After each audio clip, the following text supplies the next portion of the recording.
अध्याय 1601 जब तक हम सब मर नहीं जाते तुम में से किसी को मरने की इजाज़त नहीं है। लक्ष्य और बाकी लोगों ने सिया को सुरक्षित कंपनी की इमारत में जाते देखा, तब जाकर उनकी जान में जान आई। हालांकि बुजुर्गों ने उनसे कहा था कि वे नीचे जाकर थोड़ा आराम कर लें, लेकिन लक्ष्य ने सीना तानकर कहा कि उसे आराम की बिल्कुल ज़रूरत नहीं है और वह अभी भी 10 लोगों से अकेले भिड़ सकता है। इस पर उन बुजुर्ग महागुरु ने ज़मीन पर पड़े बुजुर्ग महामात्य के 8 उम्मीदवारों की ओर इशारा किया और बड़े ही गंभीर लहजे में गिनना शुरू किया, 1 2 3 7 8। अरे यहाँ तो 10 भी पूरे नहीं हैं, और तुमने तो इनमें से एक को भी नहीं हराया। उद्धरण चिन्ह डॉट डॉट डॉट उद्धरण चिन्ह। लक्ष्य का चेहरा एकदम फक पड़ गया। उसने सपने में भी नहीं सोचा था कि यह बुजुर्ग उसकी बातों को इतना सीरियसली ले लेंगे। नहीं बुजुर्गवार, क्या आपके घरवाले जानते हैं कि आपकी जुबान कितनी कैंची की तरह चलती है?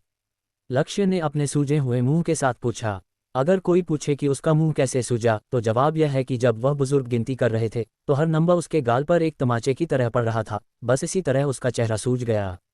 लक्ष्य साफ तौर पर ताना मार रहा था, लेकिन बुजुर्ग ने इसे अपनी तारीफ समझा और बार बार सिर हिलाते हुए बोले, बिल्कुल जानते हैं, इसीलिए तो वो मुझसे बात नहीं करते। कहते हैं कि मैं बातों का इतना बड़ा धनी हूं कि वो मुझे सुनने के लायक ही नहीं है।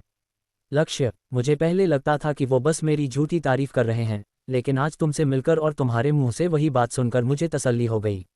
लगता है मैं वाकई इस खिताब का हकदार हूं। बुजुर्ग ने अपनी सफ़ेद दाढ़ी पर हाथ फेरते हुए बड़े संतोष से कहा। लक्ष्य, इस पर लक्ष्य के चेहरे पर ऐसी बेबसी थी कि बयान नहीं की जा सकती।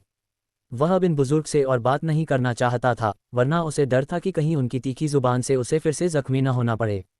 तभी रुद्रिका देवी ने पूछा, बुजुर्गवार, इस बार कितने लोग आए हैं? मैंने बस अंदाजे से गिना था, लगता है करीब 200 लोग तो हैं ही, है ना? अरे ये तो कुछ भी नहीं है, बुजुर्ग ने हाथ लहराते हुए कहा। अखिल भारतीय योद्धा संघ का आदेश साफ है, गुरु देवांश और उनके परिवार की हर कीमत पर रक्षा करनी है। उनके सिर का एक बाल भी बांका नहीं होना चाहिए। उद्धरण चिन्ह डॉट डॉट डॉट उद्धरण चिन्ह। ये सुनते ही रुद्रिका और बाकी तीनों की आंखें फटी की फटी रह गईं। वे एक दूसरे को हैरानी से देखने लगे। क्या तुम जानते हो हर कीमत का मतलब क्या होता है? बुजुर्ग ने गंभीर चेहरा बनाते हुए पूछा। इसका मतलब है कि अगर हमारे पूरे योद्धा संघ को कुर्बान भी होना पड़े तो हम पीछे नहीं हटेंगे। उद्धरण चिन्ह डॉट डॉट डॉट विस्मयादिबोधक चिन्ह विस्मयादिबोधक चिन्ह उद्धरण चिन्ह। इस पल उन चारों की हालत सिर्फ हैरानी वाली नहीं थी, बल्कि वे सदमे और दहशत में थे। वे जानते थे कि देवांश ठाकुर की ताकत जमीन और आसमान को हिलाने वाली है, लेकिन उन्होंने कभी नहीं सोचा था कि उनका रसूख इतना बड़ा होगा कि अमर्त्य स्तर के योद्धा भी उनके लिए अपनी जान हथेली पर रख देंगे। सबसे बड़ा सवाल यह था कि जिसने अभी हाल ही में अमर्त्य स्तर को पार किया हो, वह एक ऐसे संगठन को, जिसमें खुद अमर्त्य स्तर के योद्धा भरे पड़े हैं, अपनी जान न्यौछावर करने के लिए कैसे राजी कर सकता है। लक्ष्य, जिसका बोलने का कोई इरादा नहीं था, उससे रहा नहीं गया और उसने पूछ ही लिया। हालांकि यह पूछना थोड़ा अजीब है, लेकिन क्या देवांश भाई ने दुनिया बचाई है? वरना आप लोग इतनी बड़ी कीमत चुकाने के लिए तैयार कैसे हो गए? अगर तुम ऐसा कह रहे हो तो इतनी लंबी यात्रा की थकान के बावजूद मेरी नींद उड़ गई है, बुजुर्ग ने अचानक कहा। उनकी आंखों में चमक आ गई और जोश 7वें आसमान पर था। जल्दी बताए। ये सुनते ही चारों ने तुरंत अपने कान खड़े कर लिए, जैसे वे एक शब्द भी मिस नहीं करना चाहते थे। लेकिन बुजुर्ग ने कहा, अरे तुम सब इतने उतावले क्यों हो रहे हो? मैं भी तुम जैसा ही हूँ। मुझे भी नहीं पता कि उन्होंने ऐसा क्या किया कि मुख्यालय को ऐसा फरमान जारी करना पड़ा। क्या आपको नहीं पता? लक्ष्य ने अपनी पूरी ताकत से चिल्लाया, आपको भी नहीं पता? तो फिर आप क्या बड़बड़ा रहे थे? क्या आपको नींद नहीं आ रही? अरे मुझे नहीं पता, इसीलिए तो मुझे दिलचस्पी है और इसीलिए मेरी नींद उड़ गई है। इसमें कोई बुराई है क्या? बुजुर्ग ने तपाक से जवाब दिया। फिर बुजुर्ग ने अपनी बात जारी रखी, भला बताओ, क्या तुम्हें उस चीज़ में दिलचस्पी होगी जिसे तुम पहले से अच्छी तरह जानते हो? बिल्कुल नहीं, तब तक तो तुम शायद बिस्तर में घुसकर खर्राटे ले रहे होते हैं ना। उद्धरण चिन्ह डॉट डॉट डॉट उद्धरण चिन्ह। इस डांट के बाद लक्ष्य की बोलती बंद हो गई और वह अजीब नज़रों से इधर उधर देखने लगा। अरे भाई, तुम क्या ढूंढ रहे हो? रुद्रिका ने माथे पर शिकन लाते हुए पूछा। यहाँ तक कि उसकी सीनियर होते हुए भी वह समझ नहीं पाई कि लक्ष्य क्या खिचड़ी पका रहा है। और क्या ढूंढूंगा? जाहिर है देवांश भाई को ढूंढ रहा हूँ, लक्ष्य ने झुंझलाते हुए कहा।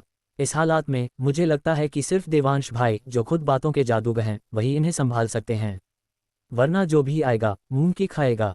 बेवकूफ़। रुद्रिका ने दबी आवाज़ में उसे कोसते हुए बुजुर्ग से माफ़ी मांगी। बुजुर्गवार, मेरा जूनियर भाई तमीज़ से थोड़ा पैदल है, कृपया बुरा न माने।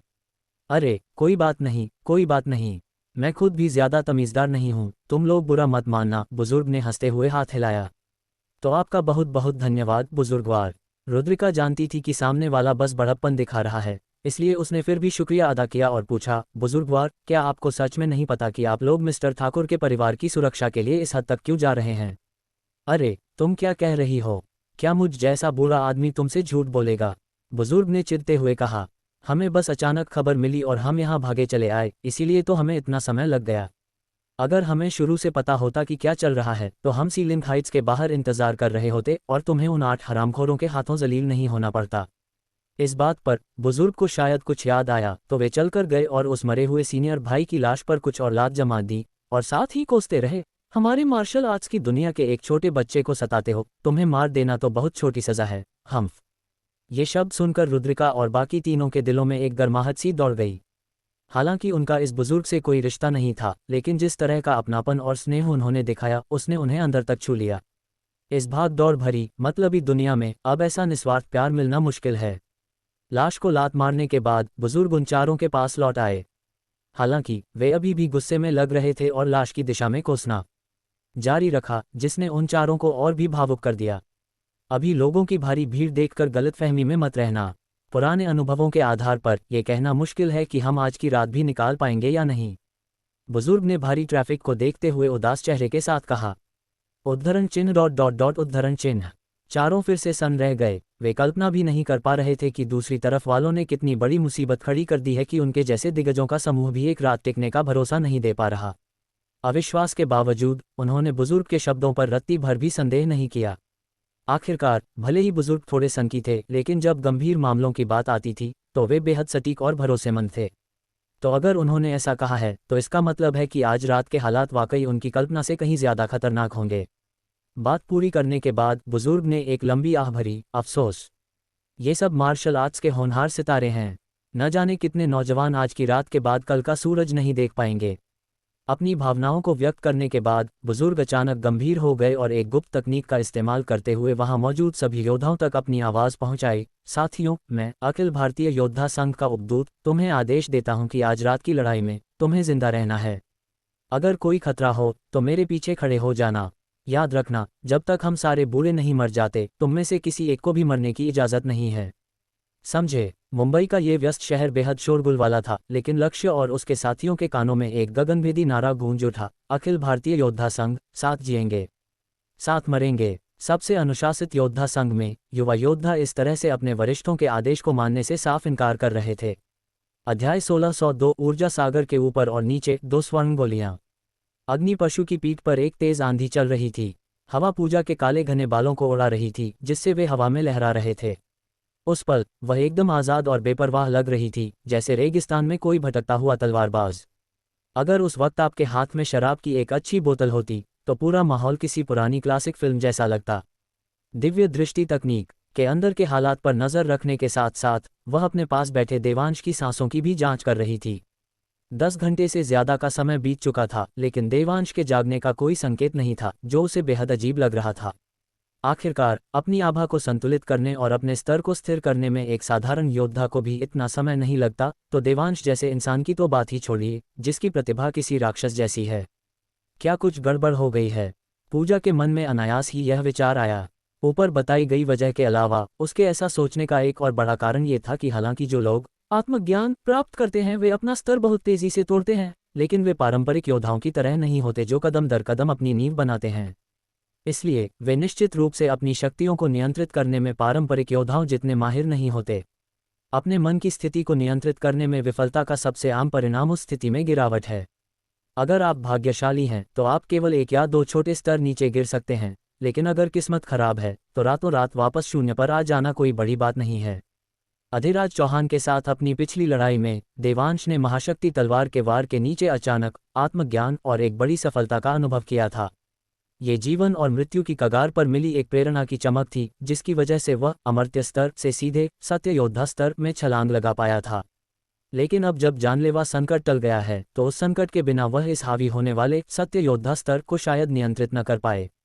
इससे भी महत्वपूर्ण बात यह है कि अगर यह कोई और योद्धा होता तो वह एक नज़र में बता सकती थी कि उसके शरीर के अंदर ऊर्जा का प्रवाह कैसा है।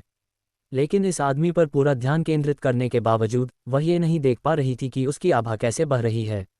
इस बात को छोड़ भी दें कि उसके शरीर के अंदर की ऊर्जा एक तैरते हुए ड्रैगन जैसी क्यों दिख रही थी, उस ऊर्जा के बहने की दिशा किसी भी ऐसे योद्धा की दिशा से मेल नहीं खाती थी जिसे उसने कभी देखा हो। इसके अलावा हालांकि उसके शरीर के अंदर की ऊर्जा स्पष्ट रूप से एक तैरते हुए ड्रैगन की तरह थी, लेकिन अक्सर वह उसका निशान भी नहीं ढूंढ पाती थी। इसके काम करने का अजीब तरीका किसी भी अन्य साधना तकनीक या ग्रंथ जैसा नहीं था जिसे उसने कभी देखा हो। हालांकि वह जानती थी कि यह उस अज्ञात संप्रदाय से संबंधित है जिससे देवांश जुड़ा था, लेकिन पूजा को इस समय ऐसा महसूस हो रहा था कि देवांश जिस साधना तकनीक का अभ्यास कर रहा था वह इस दुनिया की है ही नहीं। ये पूजा का कोई अचानक आया ख्याली पुलाव नहीं था, बल्कि यह इस तथ्य पर आधारित था कि जिन योद्धाओं को उसने देखा था, यहाँ तक कि पश्चिम के उन असाधारण व्यक्तियों को भी, उनके शरीरों का विकास पूरी तरह से आंतरिक ऊर्जा के विकास पर आधारित था, जो फिर परिवर्तन ऊर्जा, सत्य आभा और स्वर्ग व पृथ्वी की शक्ति में विकसित हुआ। लेकिन सच कहूं तो उसके जैसी ज्ञानी महिला भी तुरंत यह नहीं समझ पाई कि यह आदमी आखिर किस चीज़ का अभ्यास कर रहा था। इसलिए वह लगभग इस निष्कर्ष पर पहुंच सकती थी कि यह आदमी जिसका अभ्यास कर रहा था वह शायद उनकी प्रणाली का हिस्सा ही नहीं था। इसीलिए वह ये जानना चाहती थी कि देवांश के शरीर के अंदर आखिर क्या हो रहा है ताकि वह तुरंत कार्रवाई कर सके और उसे खतरे से बचा सके। उसने अपना हाथ भी बढ़ाया था, लेकिन इससे पहले कि वह देवांश के शरीर को छूती, उसने हड़बड़ी में अपना हाथ वापस खींच लिया। वह वास्तव में देवांश की हालत की जांच करना चाहती थी, लेकिन उसे इस बात की ज्यादा चिंता थी कि उसकी हरकतें देवांश के शरीर के अंदर ऊर्जा के प्रवाह को बाधित कर देंगी, इसलिए उसने जल्दी से अपना हाथ हटा लिया। बाकी समय के लिए उसने देवांश की जांच करने की इच्छा को जबरदस्ती दबा दिया और इसके बजाय चुपचाप एक तरफ बैठ गई, धैर्यपूर्वक इंतजार करने लगी। इस समय देवांश बहुत ही अजीब स्थिति में था। उसके ऊर्जा केंद्र में मौजूद विशाल सौभाग्य बहुत पहले ही पूरी तरह से सोख लिया गया था, लेकिन वह अपनी साधना से तुरंत नहीं जागा, क्योंकि उसे महसूस हुआ कि उसका स्तर वास्तव में ड्रोन स्तर पर स्थिर हो गया था, लेकिन असल में उसके ऊर्जा सागर में एक और स्वर्ण गति धुंधले रूप से बन रही थी। पहले देवांश को लगा कि यह उसके ऊर्जा केंद्र के ऊपर तैर रही स्वर्ण गोली का प्रतिबिंब है, लेकिन अपनी आंतरिक दृष्टि से लंबे समय तक इसे देखने के बाद उसने आखिरकार देखा कि यह वास्तव में एक बिल्कुल नई स्वर्ण गोली थी, क्योंकि इसका आकार, रंग और यहाँ तक कि इसके घूमने की दिशा ऊर्जा सागर के ऊपर वाली स्वर्ण गोली से बिल्कुल अलग है। इतने सारे सबूतों के बावजूद जो ये साबित करते थे कि यह स्वर्ण गोली स्वतंत्र रूप से मौजूद है, देवांश अभी भी यह सुनिश्चित नहीं कर पा रहा था कि यह वास्तव में अस्तित्व में है या नहीं। कारण सरल है, चाहे देवांश उस स्वर्ण गोली पर अपनी सच्ची आत्मा को कैसे भी केंद्रित करे, ऐसा लगता था जैसे उसका कोई अस्तित्व ही नहीं है। उसने देवांश के आदेशों का बिल्कुल पालन नहीं किया और ऊर्जा सागर के नीचे धीरे धीरे घूमती रही। उसका इत्मीनान भरा अंदाज ऐसा लग रहा था जैसे कोई बुजुर्ग जोड़ा धूप वाली झील के किनारे टहल रहा हो, जिसे देखकर देवांश का मन हुआ कि वह हाथ बढ़ाकर उसे पकड़ ले। देवांश ने ऐसा ही सोचा और उसने ऐसा ही किया। जब उसने अपने मन से एक हाथ बनाया और उस स्वर्ण गोली को बाहर निकालने की कोशिश में अपने ऊर्जा केंद्र में हाथ डाला, तो वह ये देखकर हैरान रह गया कि हाथ बस उस गोली के आर पार निकल गया और उसके हाथ खाली रह गए। पहले उसे लगा कि उसके दिमाग में कुछ गड़बड़ है, लेकिन जब उसने अपने मानसिक हाथ का इस्तेमाल ऊर्जा केंद्र के ऊपर वाली स्वर्ण गोली को लेने के लिए किया, तो वह उसे आसानी से अपने हाथ में पकड़ सका। जैसे ही ये दृश्य सामने आया, देवांश के दिमाग में अचानक एक विचार आया, धत्तेरे की, क्या मुझे मतिभ्रम हो रहा है? अगर तुम्हें सच में मतिभ्रम हो रहा है तो समझो तुम पागल हो गए हो। उसने साधना की दुनिया में कभी ऐसी स्थिति का सामना नहीं किया था और न ही कभी किसी को इसका जिक्र करते सुना था। तो इस दौरान वह ये पता लगाने की कोशिश कर रहा था कि ऊर्जा सागर के नीचे इस स्वर्ण गोली के साथ आखिर चल क्या रहा है, जो दिखाई तो देती है लेकिन जिसे न तो छुआ जा सकता है और न ही इस्तेमाल किया जा सकता है। अगर मैं अपनी साधना में सच में भटक गया हूं, तो क्या इसका मतलब यह है कि मैं अब पीहू की नाड़ियों और मज्जा को शुद्ध नहीं कर पाऊंगा? इस विचार ने देवांश को लगभग डरा ही दिया। गनीमत रही कि कई कोशिशों के बाद उसने आखिरकार पुष्टि कर ली कि उसके ऊर्जा सागर के नीचे वाली स्वर्ण गोली का उसके मंत्रों पर कोई प्रभाव नहीं पड़ा। लेकिन अनिश्चित होने के कारण वह उस स्वर्ण गोली के प्रभाव क्षेत्र को खोजने के लिए विभिन्न मंत्रों और अलौकिक क्षमताओं को आजमाता रहा। दुर्भाग्य से प्रयोग के लंबे समय के बाद भी स्वर्ण गोली ने कोई हरकत नहीं की। वह बस चुपचाप और धीरे धीरे ऊर्जा केंद्र में घूमती रही, ठीक उस साधक की तरह जो बाकी सब चीज़ों से बेखबर हो। चूंकि इसने उसकी ताकत को प्रभावित नहीं किया, इसलिए देवांश ने उस स्वर्ण गोली की परवाह नहीं की, जिसका अस्तित्व अज्ञात था, और धीरे धीरे अपनी आंखें खोल लीं। जिस पल उसने अपनी आंखें खोलीं, उसके चारों ओर चल रही तूफानी हवाएं अचानक बिखर गईं, जैसे कि अग्नि पशु की पीठ पर कोई भयानक उपस्थिति हो जिससे आंधियां आसानी से पास आने की हिम्मत नहीं कर पा रही थीं। तूफानी हवा के बिना पूजा ने तुरंत अपनी नज़रें दिव्य दृष्टि तकनीक से हटाकर देवांश पर टिका दी, और फिर ये देखकर अविश्वसनीय रूप से हैरान रह गई कि इस बंदे की आभा पहले से कई गुना ज़्यादा मजबूत थी। क्या ऐसा हो सकता है कि इसने फिर से कोई नया स्तर पार कर लिया हो? पूजा ने घोर आश्चर्य में सोचा। अध्याय 1603 शुक्रिया, कृपया मेरी तरफ से उनका भी शुक्रिया अदा करना। जैसे ही यह विचार पूजा के मन में आया, वह चौंक गई। भला ऐसा कौन होता है जो एक स्तर पार करने के तुरंत बाद दूसरा स्तर भी पार कर ले? इसका क्या मतलब है? सामने वाले ने अभी अपना पिछला स्तर स्थिर भी नहीं किया था, तो स्तर स्थिर करते समय वे दोबारा आगे कैसे बढ़ सकते हैं? भले ही वे आत्मज्ञान की विधि से साधना करते हों, वे ऐसा नहीं कर सकते। वरना क्या उसे इंसान माना भी जाएगा? वह तो साफ तौर पर एक पैदाइशी मार्शल आर्ट्स का अजूबा है, लेवल पार करने का उस्ताद। जिस बात ने पूजा को सबसे ज्यादा उलझन में डाला वह ये थी कि वह देवांश के शरीर के भीतर ऊर्जा के प्रवाह को नहीं देख पा रही थी, इसलिए वह उसके विशिष्ट स्तर या जिस साधना तकनीक का वह अभ्यास कर रहा था उसका अनुमान नहीं लगा सकती थी। ये पहली बार था जब उसने किसी योद्धा के स्तर को न देख पाने पर इतनी उलझन और घबराहट महसूस की। तुम्हारी साधना में फिर से सुधार हुआ है? पूजा ने हैरानी से पूछा। देवांश ने कुछ नहीं छिपाया, बस सिर हिलाया और सच सच कहा, वाकई थोड़ा सुधार हुआ है, लेकिन ज्यादा नहीं। देवांश कोई विनम्रता नहीं दिखा रहा था, बस बात ये थी कि उसके मौजूदा स्तर को देखते हुए सुधार वास्तव में बहुत कम था।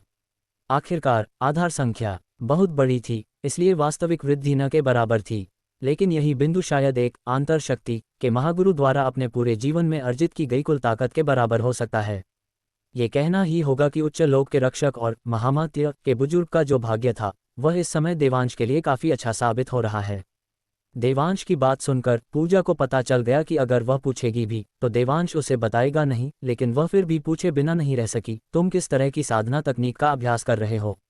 ऐसा क्यों लगता है कि तुम्हारी साधना हर समय बेहतर होती जा रही है? अरे इतना बड़ा चढ़ाकर मत बोलो। ठीक है, मैं लगभग 1 साल से साधना कर रहा हूँ और यह उसका परिणाम है। अगर यह बात बाहर निकली तो लोग शायद हंस हंस कर मेरी जान ले लेंगे, देवांश ने बड़ी चिंता के साथ कहा। हालांकि वह वास्तव में चिंतित था, लेकिन उसका ये कहना कि अगर बात बाहर निकली तो लोग हंसेंगे स्पष्ट रूप से अतिशयोक्ति थी। यहाँ तक कि साधना की दुनिया में जहाँ आध्यात्मिक ऊर्जा प्रचुर मात्रा में है, उसकी साधना की गति उन सीमाओं से कहीं आगे है जहाँ तक अन्य साधक पहुँच सकते हैं। इस दुनिया की तो बात ही छोड़िए जहाँ आध्यात्मिक ऊर्जा दुर्लभ है। पूजा ने उसकी बातों को बिल्कुल गंभीरता से नहीं लिया, ये सोचकर कि वह बस व्यंग्य कर रहा है। रही बात साधना तकनीक का जिक्र न करने की, तो उसे इसकी उम्मीद थी, इसलिए उसने उस पर और दबाव नहीं डाला। अपनी जिज्ञासा के बावजूद ये स्पष्ट रूप से एक योद्धा की रोजी रोटी की नींव से जुड़ा मामला था, इसलिए पूजा समझ सकती थी कि देवांश चुप क्यों रहा। साधना तकनीक के मामले को एक तरफ रखकर पूजा ने देवांश को एक मोटा मोटा हिसाब दिया कि उसके ध्यान के दौरान क्या हुआ था। जब देवांश को पता चला कि सैकड़ों अखिल भारतीय योद्धा संघ के सदस्य पहले ही वहां जा चुके हैं, तो उसके चेहरे पर कोई राहत नहीं दिखी, बल्कि वह और भी गंभीर हो गया, क्योंकि वह अच्छी तरह जानता था कि चूंकि योद्धा संघ ने इतना बड़ा तमाशा खड़ा किया है, इसका मतलब है कि दूसरी तरफ का तमाशा भी निश्चित रूप से छोटा नहीं है। तो देवांश ने पूछा, हम अभी कहाँ हैं? पूजा ने तपाक से कहा, हम पहले ही भारत की सीमा में दाखिल हो चुके हैं।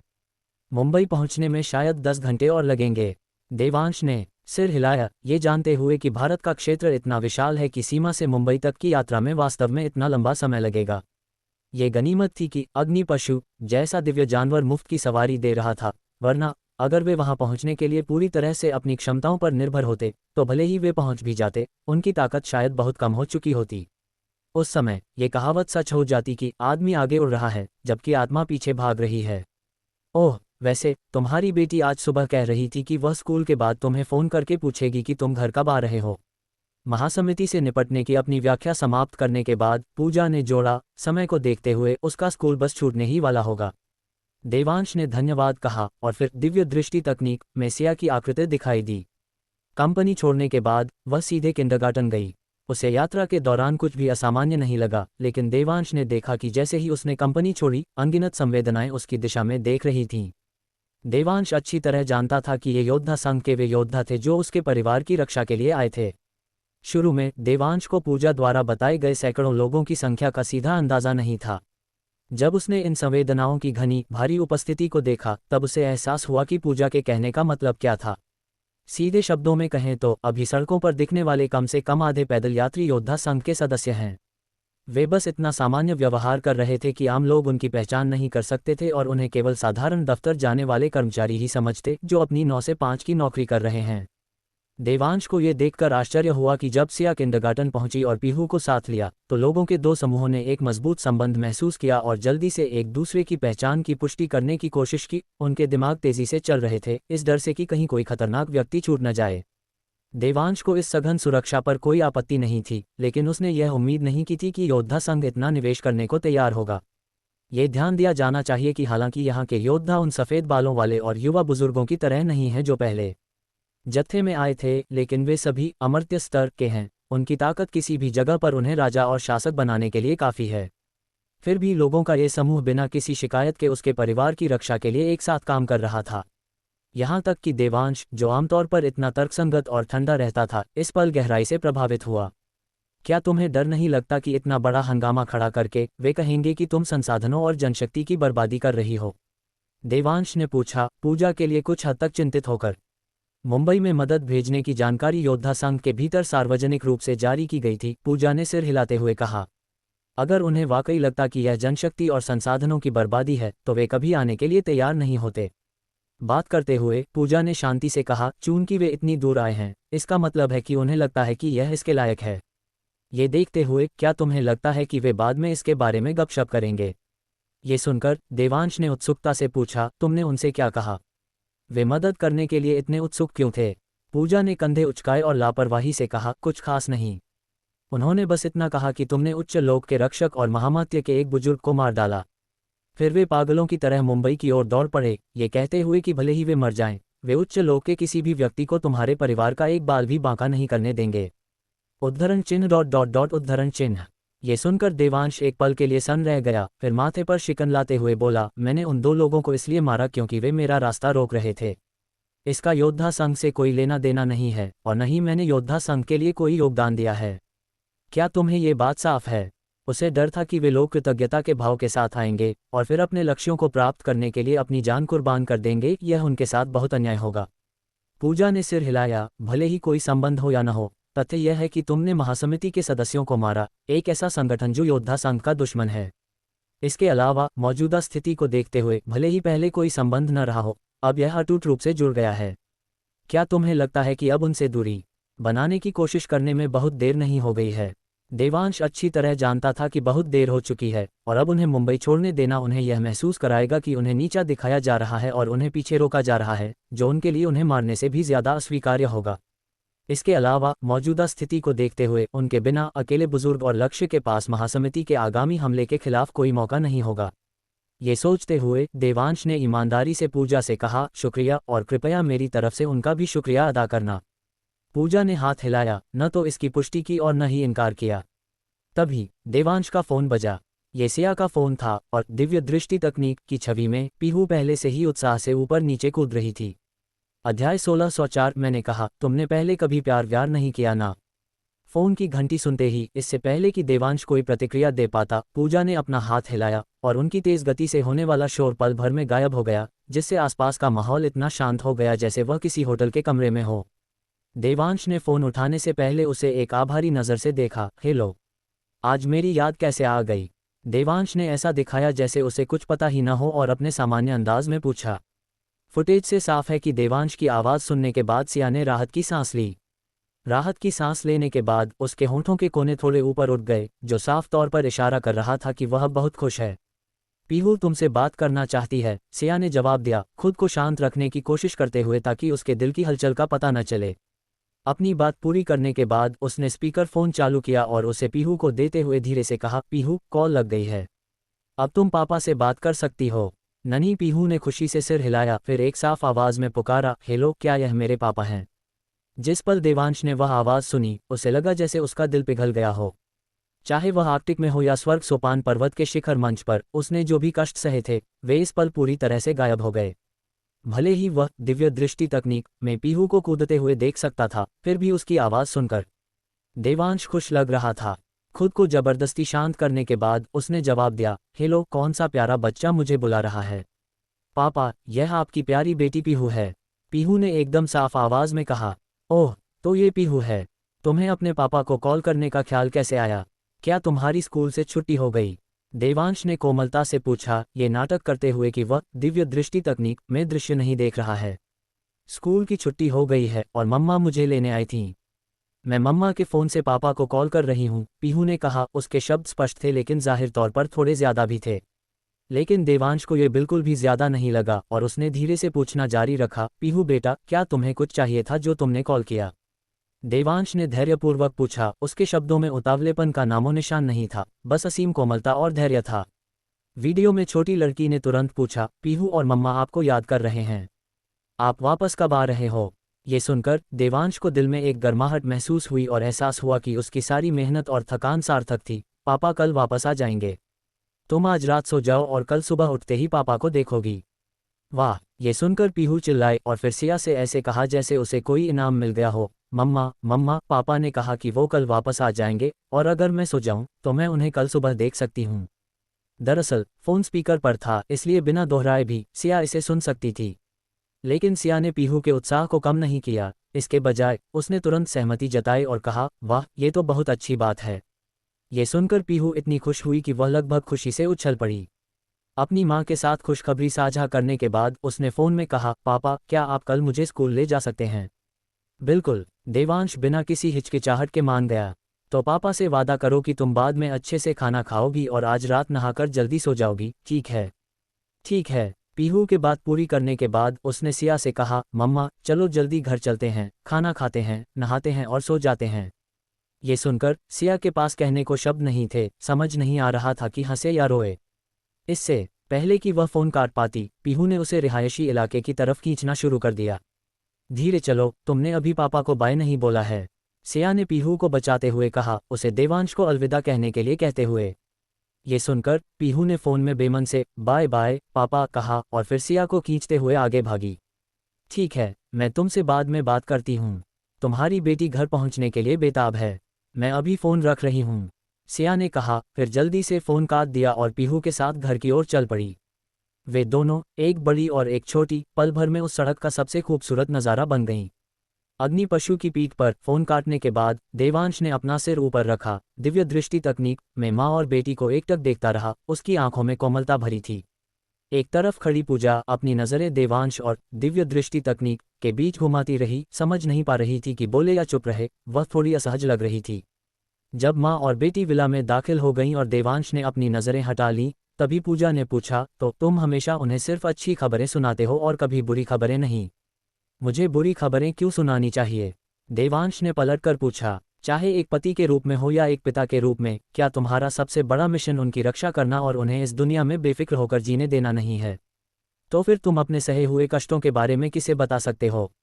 पूजा ने पूछना जारी रखा। ये सुनकर देवांश ने पूजा की ओर देखा, थोड़ा हैरान होकर। ये वो चीज़ें हैं जो मुझे करनी ही थी, दूसरों को क्यों बताऊं? सहानुभूति पाने के लिए या प्रशंसा पाने के लिए? जाहिर है इसकी कोई ज़रूरत नहीं है। लेकिन उन्हें नहीं पता कि तुमने उनके लिए क्या किया है। उन्हें कैसे पता चलेगा कि तुम उनसे इतना प्यार करते हो, अगर बाद में कोई गलतफहमी हो गई तो? पूजा ने फिर पूछा। उसने पहले भी ऐसे मामले देखे थे जहां जोड़े जो एक दूसरे से गहरा प्यार करते थे, अंत में अलग हो गए क्योंकि कोई भी अपने प्यार का इजहार करना पसंद नहीं करता था। इसके बजाय चुपचाप एक दूसरे के लिए सब कुछ न्यौछावर करता था। देवांश ने सिर हिलाया और कहा, गलतफहमी अभी भी है। इसका कारण निश्चित रूप से यह है कि मैंने पर्याप्त नहीं किया है। रही बात ये जानने की कि मैं उनसे प्यार करता हूँ, मैं पूछना चाहता हूँ, मुझे उन्हें बताने की ज़रूरत ही क्या है? वे मेरी पत्नी और बेटियां हैं। जब तक मैं उनसे प्यार करता हूँ, इससे क्या फ़र्क पड़ता है कि वे ये जानती हैं या नहीं? क्या मुझे उन्हें इसलिए बताना चाहिए ताकि मैं उनसे बदले में कुछ मांग सकूं? क्या ये तुम्हारे साथ बहुत अन्याय नहीं होगा? पूजा इस मामले में बहुत दिलचस्पी ले रही थी, इसलिए उसने फिर पूछा। ये सुनकर देवांश ने एक उलझन भरे लुक के साथ पूछा, क्या घर वह जगह है जहां न्याय और अन्याय का हिसाब रखा जाता है? इससे पहले कि पूजा बोल पाती, देवांश ने जारी रखा, घर समर्पण और प्यार की जगह है। अगर तुम हमेशा हिसाब लगाते रहोगे कि कौन ज़्यादा योगदान देता है और कौन कम, तो क्या यह अब भी घर है? ये तो साथ में कंपनी चलाने जैसा हो गया। उद्धरण चिन्ह डॉट डॉट डॉट उद्धरण चिन्ह। ये सुनकर पूजा सन रह गई। देवांश को बड़ी उलझन से देख रही थी। शायद देवांश की बातों का मतलब पूरी तरह समझ नहीं पा रही थी। इसके अलावा पिछले कुछ सालों में क्या सिया ने इस परिवार के लिए काफ़ी बलिदान नहीं दिया? देवांश ने अचानक एक उदास चेहरे के साथ पूछा। अगर चीज़ें उसी रास्ते पर चलती रहती तो उसने अपना सब कुछ दे दिया होता और अंत में उसने अपनी जान भी गंवा दी होती। इंसाफ की बात करें तो देवांश को लगा कि चाहे वह चुकाने की कितनी भी कोशिश करे, वह कभी पूरा नहीं कर पाएगा। पूजा ने कोई जवाब नहीं दिया, जैसे वह किसी चीज़ के बारे में सोच रही हो। उसे इस तरह देखकर देवांश पहले तो हैरान हुआ, लेकिन उसे जल्दी ही समझ आ गया कि क्या चल रहा है और उसने पूछा, अरे तुमने इतनी ज़बरदस्त शक्ति तो हासिल कर ली, लेकिन तुमने आज तक कभी प्यार व्यार नहीं किया ना? उद्धरण चिन्ह डॉट डॉट डॉट उद्धरण चिन्ह। पूजा फिर से निशब्द हो गई, पूरी तरह से अनिश्चित थी कि देवांश के सवाल का क्या जवाब दे। पूजा को चुप देखकर देवांश तुरंत समझ गया कि यह रहस्यमयी महिला अपनी असाधारण साधना के बावजूद कभी प्यार के स्वाद से रूबरू नहीं हुई है। ये बताता है कि उसने इतना मासूम सवाल क्यों पूछा। पौराणिक जानवर अग्नि पशु अविश्वसनीय गति से आगे बढ़ा, और जैसे जैसे उसने मुंबई की दूरी कम की, आसमान में तेजी से अंधेरा छा गया। महासमिति का हमला किसी भी क्षण हो सकता था। अध्याय 1605 सब खुला है। तुम्हें थोड़ा आराम कर लेना चाहिए, मैं बाकी रास्ते का ध्यान रखूंगा, देवांश ने कहा, ये देखकर कि पूजा अभी भी ख्यालों में खोई थी। इस बार पूजा चुप नहीं रही, बल्कि जल्दी से जवाब दिया। थोड़ा सिर हिलाने के बाद वह मुड़ी और अपनी पीठ देवांश की तरफ कर ली। देवांश जानता था कि औरतों को पसंद नहीं कि कोई बाहरी उन्हें सोते समय देखे, क्योंकि तब वे सबसे ज्यादा अस्त व्यस्त होती हैं। जो औरतें हमेशा सुंदरता से प्यार करती हैं, वे कभी ऐसा नहीं होने देंगी, इसलिए देवांश ने पूजा की हरकत पर ज्यादा ध्यान नहीं दिया। जो वह नहीं जानता था वह ये था कि पूजा को ऐसी कोई चिंता नहीं थी, क्योंकि वह स्वर्ग और पृथ्वी के नियमों से घिरी हुई थी, इसलिए कोई भी उसका रूप स्पष्ट रूप से नहीं देख सकता था, और इसलिए कोई भी उसकी अस्त व्यस्त अवस्था को नहीं देख सकता था। उसने मुड़कर अपनी पीठ देवांश की तरफ इसलिए की क्योंकि उसे उस पर पूरा भरोसा था और उसका मानना था कि खतरे की स्थिति में वह उसकी पीठ की रक्षा जरूर कर सकता है। मुड़ने के बाद पूजा ने आराम नहीं किया। इसके बजाय उसने अपनी थोड़ी को हाथ पर टिकाया और दूर रात के आसमान को देखने लगी। इन सालों में उसने दुनिया में बहुत से सुख और दुख देखे हैं, और उसका मानना है कि चाहे शुरुआत में दो लोग कितने भी अच्छे क्यों न हो, अंत में उनका अंजाम त्रासदी ही होता है। ठीक उसी उदाहरण की तरह जो उसने पहले दिया था, यह एक क्लासिक मामला है जहां शुरुआत ज़बरदस्त होती है लेकिन अंत फीका पड़ जाता है। हालांकि उसे कभी कभार भीड़ में ऐसे प्रेमी मिल जाते थे जो उतार चढ़ाव से गुजरने के बाद भी वफादार रहते थे, लेकिन लंबे समय में वे समय की मार को नहीं झेल पाते थे और अंत में अंतहीन झगड़ों और अलगाव में पड़ जाते थे। उसे कभी मानवीय भावनाओं पर भरोसा था, लेकिन इतनी सारी चीजें देखने के बाद जिन्होंने उसे उम्मीद दी और फिर निराश किया, उसका मोहभंग हो गया। भले ही वह बाद में अपने खुश और प्यारे प्रेमी से दोबारा मिले, वह इसके लिए कोई उम्मीद नहीं रखेगी, और जैसे जैसे समय बीतता गया ये साबित होता गया कि वह सही थी। इसलिए उसने इस मामले से खुद को लगभग पूरी तरह से काट लिया। देवांश से मिलने के बाद भी उसे लगा कि देवांश बस 4 दिन की चांदनी है। बहुत जल्द वह उन अन्य पुरुषों की तरह हो जाएगा जिनसे वह पहले मिली थी, जिनके पास अंत में 3 पत्नियां और 4 रखैलें होंगी, जो केवल अपने आनंद की परवाह करेंगे और अपनी मूल पत्नी की भावनाओं को पूरी तरह से नज़रअंदाज कर देंगे। आखिरकार इस तरह की चीज़ मार्शल आर्ट्स सकल में बहुत आम है। कोई भी योद्धा जिसके पास थोड़ी बहुत साधना है, वह इस वापसी न होने वाले रास्ते पर चल पड़ेगा। इसके अलावा उनके आसपास की औरतों को इससे कोई फर्क नहीं पड़ता कि उनके मर्द की बाहर कितनी औरतें हैं, क्योंकि उनके दिमाग में ऐसे पुरुषों की औरत होना एक आशीर्वाद है। सबसे डरावनी बात यह है कि यह सोच सिर्फ उन मर्दों की नहीं है जिनके पास रखैले या विवाहेतर संबंध हैं। इसमें उनकी पत्नियां भी शामिल हैं। इसलिए मार्शल आर्ट्स सकल में साधना का स्तर जितना ऊंचा होगा, उसके पास उतनी ही ज्यादा औरतें होंगी। ये लगभग एक अलिखित नियम बन गया है, और यहाँ तक कि सबसे अभिमानी महिला भी इस नियम को स्वीकार करेगी और इसका बिल्कुल विरोध नहीं करेगी। रही बात उच्च साधना स्तर वाले पुरुषों की, तो उनके विरोध करने की संभावना और भी कम होगी। इसलिए यहाँ तक कि नैना सिंधिया जैसी महिला महागुरु को भी नहीं लगा कि देवांश की उपपत्नी बनना उसके लिए कोई त्रासदी है। इसके विपरीत वह केवल ये सोच रही थी कि सिया को उसे स्वीकार करने के लिए कैसे मनाया जाए। ये दिखाता है कि यह बाधा कितनी गहरी जड़ें जमाए हुए थी। इसलिए पूजा ने इस विचार को बहुत पहले ही छोड़ दिया था और योद्धाओं का आकलन करते समय अब इस पहलू पर ध्यान नहीं देती थी, केवल उनकी व्यक्तिगत साधना पर ध्यान केंद्रित करती थी। लेकिन देवांश से मिलने के बाद उसे एहसास हुआ कि उच्च स्तरीय योद्धाओं के बारे में उसकी रूढ़िवादिता शायद शुरू से ही गलत थी। उसे अभी भी याद है कि वह पहली बार देवांश से कब मिली थी। वह एक कराओके बार के प्राइवेट रूम में था। उस समय सभी पुरुष उसे एक देवी मानते थे। जिस तरह से वे उसे देखते थे, ऐसा लगता था जैसे वे उसे नग्न करना चाहते हैं। हालांकि देवांश की आंखें साफ थीं, जिनमें कोई बुरे विचार नहीं थे। उसने ये भी साफ साफ स्वीकार किया कि उसकी पत्नी और बच्चे हैं, जिसने उसे और भी हैरान कर दिया। तो टीवी छोड़ने के बाद उसने तुरंत काले चोगे वाले बूढ़े आदमी से कहा कि वह उस दिन एक बहुत ही दिलचस्प इंसान से मिली थी। उस समय उसे देवांश केवल थोड़ा दिलचस्प लगा और उसके मन में कोई और विचार नहीं थे। बाद में जैसे जैसे वह देवांश को बेहतर जानने लगी, उसे धीरे धीरे एहसास हुआ कि ठाकुर उपनाम वाला यह आदमी अन्य योद्धाओं से अलग लग रहा था। यह अंतर केवल इसलिए नहीं है क्योंकि साधना के लिए उसकी प्रतिभा अन्य योद्धाओं से कहीं आगे है, बल्कि इससे भी महत्वपूर्ण बात यह है कि अपनी पहली पत्नी के प्रति उसका रवैया और भावनाएं अन्य योद्धाओं के बिल्कुल विपरीत हैं। फिर भी उसने केवल ये सोचा कि देवांश एक दिलचस्प व्यक्ति है और अभी भी उसके मन में कोई और विचार नहीं थे। ये देवांश के साथ उसकी बातचीत तक नहीं था कि उसे अचानक एहसास हुआ कि जिस विचार को उसने इतने सालों तक इतनी मजबूती से पकड़ रखा था वह शायद शुरू से ही गलत था। तो वह अभी थोड़ी उलझन में है। उसे शांत होने और प्यार के प्रति उसका रवैया कैसा होना चाहिए, इस बारे में सावधानी से सोचने के लिए कुछ समय चाहिए। देवांश उस जबरदस्त आंतरिक संघर्ष से अनजान था जिससे पूजा गुजर रही थी। वह बस अपने सामने दिव्य दृष्टि तकनीक पर केंद्रित था, इस डर से कि कहीं कोई छोटी से छोटी जानकारी भी छूट न जाए। मुंबई में आधी रात थी। पड़ोस के ज्यादातर घरों की बत्तियां बुझ चुकी थीं और लोग सो चुके थे, लेकिन कुछ विला अभी भी रोशनी से जगमगा रहे थे, जैसे कि वे देर रात की पार्टी कर रहे हों। हालांकि हर विला अच्छी तरह से साउंड प्रूफ है और विला के बीच की दूरी काफ़ी है, इसलिए भले ही कोई पार्टी हो अन्य निवासी इसे बिल्कुल नहीं सुन सकते। लेकिन देवांश इसे साफ सुन सकता था, जो रात के सन्नाटे में विशेष रूप से अजीब लग रहा था। भले ही वह आवाज़ देवांश के लिए बहुत शोरगुल वाली थी, फिर भी वह दिव्य दृष्टि तकनीक के माध्यम से पड़ोस से आ रही एक अजीब आवाज़ को सुनने में कामयाब रहा। हालांकि वह आवाज़ बहुत कमज़ोर थी और उत्सव की आवाज़ों के बीच पहचानना मुश्किल था। अगर देवांश की असाधारण दिव्य भावना न होती तो वहां मौजूद एक अमर्त्य योद्धा भी उसे नहीं सुन पाता। देवांश चुप रहा, दिव्य दृष्टि तकनीक के भीतर के दृश्य को देखता रहा, ध्यान से आवाज़ के स्रोत की तलाश करता रहा। जल्द ही वह आवाज़, जो बिल्कुल किसी पार्टी के दौरान भारी धातु के टकराने जैसी लग रही थी, फिर से सुनाई दी। इस बार देवांश ने आवाज़ के स्रोत का जल्दी से पता लगा लिया, जो एक जगमगाते विला के बेसमेंट में था। इस बार पूजा, जो ख्यालों में खोई थी, अचानक मुड़ी, माथे पर शिकन लाई और देवांश से पूछा, क्या तुमने वह सुना? देवांश ने सिर हिलाया और एक विला की ओर इशारा करते हुए कहा, यह उस विला के बेसमेंट में होना चाहिए। उद्धरण चिन्ह डॉट डॉट डॉट उद्धरण चिन्ह। पूजा ने देवांश को आश्चर्य से देखा। स्पष्ट रूप से यह उम्मीद नहीं थी कि जैसे ही उसने आवाज़ सुनी उसने पहले ही स्थान का निर्धारण कर लिया था, लेकिन उसने तुरंत विश्वास नहीं किया। तीसरी आवाज़ तक उसे यकीन नहीं हुआ, ये वास्तव में वही है। मैं उन्हें जाकर जांच करने के लिए कहती हूँ। कोई ज़रूरत नहीं है, अंदर बहुत सुरक्षा है, बस उन्हें बाहर पहरा देने के लिए कहो। देवांश ने तुरंत उसे रोक दिया। वह जगह तुम्हारे घर से दूर नहीं है।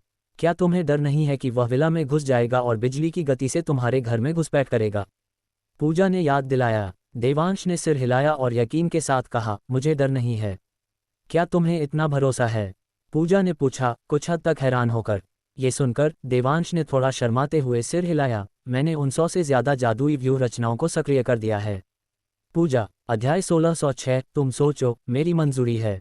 देवांश के शर्मिंदा चेहरे को देखकर पूजा का मन हुआ कि उसे वहीं एक जोरदार थप्पड़ रसीद कर दे। माना कि तुम यंत्र विद्या के उस्ताद हो, लेकिन क्या अपने ही घर के ठीक सामने 108 चक्रव्यूह बिछाना सच में ज़रूरी था? क्या तुमने कभी सोचा है कि हम जैसे लोगों पर क्या गुजरती है, जिन्हें इन चक्रव्यूहों की क ख ग भी नहीं आती? और तो और, जब तुम अपनी ही सीमाओं को तोड़कर साधना के अगले स्तर पर जा रहे थे, तब भी तुमने अधिराज चौहान को रोकने के लिए इतने सारे जादुई घेरे नहीं बनाए थे, है ना? इस पल पूजा को आखिरकार समझ आ गया कि अति सर्वत्र वर्जयेत क्यों कहा गया है। कभी कभी ज्यादा सुरक्षा भी जान का जंजाल बन जाती है।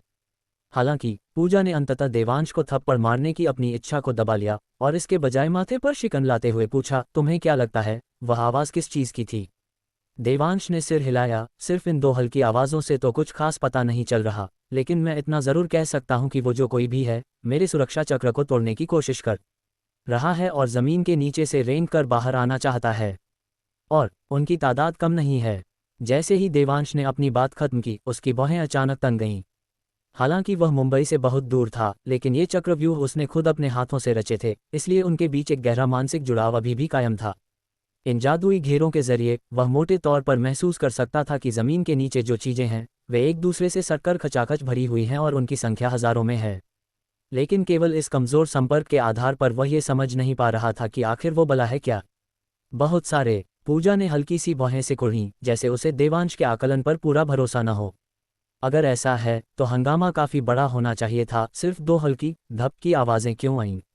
देवांश ने विश्लेषण किया। वे शायद उस परिवार के जश्न के शोर का फ़ायदा उठाकर ज़मीन तोड़ने की आवाज़ को दबाना चाहते थे, इसलिए उन्होंने सिर्फ एक सुराग बनाने की योजना बनाई होगी ताकि एक एक करके घुस सकें। वाकई उन पुराने खूंटों को भनक लगे बिना सोसाइटी के अंडरग्राउंड में घुसने के लिए किसी का साधना स्तर काफ़ी ऊंचा होना चाहिए, और इतनी ऊंची साधना वाले के लिए घुसपैठ करने को बस एक छोटा सा छेद ही काफ़ी है। देवांश ने सिर हिलाया और अपनी मानसिक तरंगों के जरिए लक्ष्य पर चिल्लाया, ओ ये लक्ष्य, सबसे कहो कि अपने कदमों पर नज़र रखें। वो साले बिल्कुल यहीं ज़मीन के नीचे छिपे हैं। बेहतर होगा कि तुम सब हवा में उड़ जाओ ताकि पैंतरेबाजी के लिए थोड़ी जगह मिल सके। भीड़, जो अब तक टकटकी लगाए आसमान को घूर रही थी, ये सुनकर पूरी तरह से भ्रम और उलझन में पड़ गई। उनके दुश्मन उच्च लोक से हैं और वे हमेशा आसमान से ही टपकते हैं। तो फिर पैरों के नीचे ध्यान देने का क्या मतलब? क्या ये हो सकता है कि वे हमारा ध्यान भटकाना चाहते हैं ताकि उच्च लोक के लोग इस मौके का फ़ायदा उठाकर हम पर अचानक हमला कर सकें? वैसे भी ये बंदा कौन है जो हुक्म चला रहा है? अखिल भारतीय योद्धा संघ के उपदूत ने तो अभी तक मुंह भी नहीं खोला, तो ये कौन है जो लोगों को उंगलियों पर नचा रहा है? क्या ये सच में खुद को कोई बहुत बड़ी तोप समझता है? बेशक वहाँ कुछ ऐसे भी थे जो हमेशा हर पहलू पर गौर करते थे और तुरंत अपने पैरों के नीचे की ज़मीन की गहराई में जांच करने लगे, लेकिन उन्हें कुछ महसूस नहीं हुआ और वे तुरंत शक में पड़ गए। इनमें भीष्म सिंघानिया भी शामिल थे, वे सीनियर जिन्होंने खुद को योद्धा संघ का उपदूत बताया था।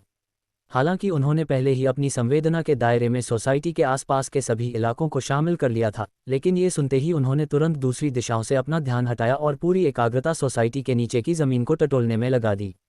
लेकिन पूरे इलाके को स्कैन करने के बाद भी उन्हें कुछ नहीं मिला। वे हैरान रह गए और तुरंत अपने बगल में खड़े लक्ष्य से बोले, मैंने अभी चेक किया, ज़मीन के नीचे तो कुछ भी अजीब नहीं है।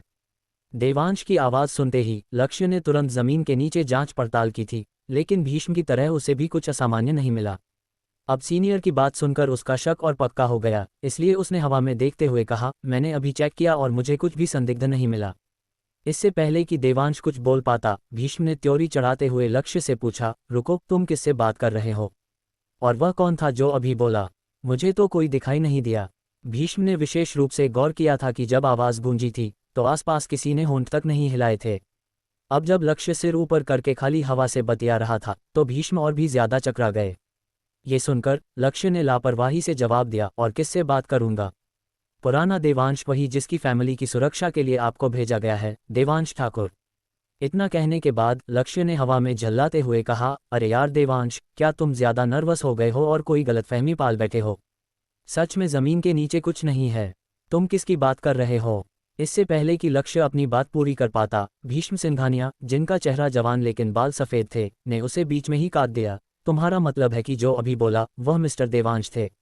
हाँ, क्या हुआ? लक्ष्य को समझ नहीं आया कि यह बुजुर्ग इतना उत्तेजित क्यों हो रहे हैं, इसलिए एक साधारण जवाब देने के बाद उसने फिर हवा में कहना जारी रखा, एक बार फिर देख लो, पक्का कोई गलती तो नहीं हुई।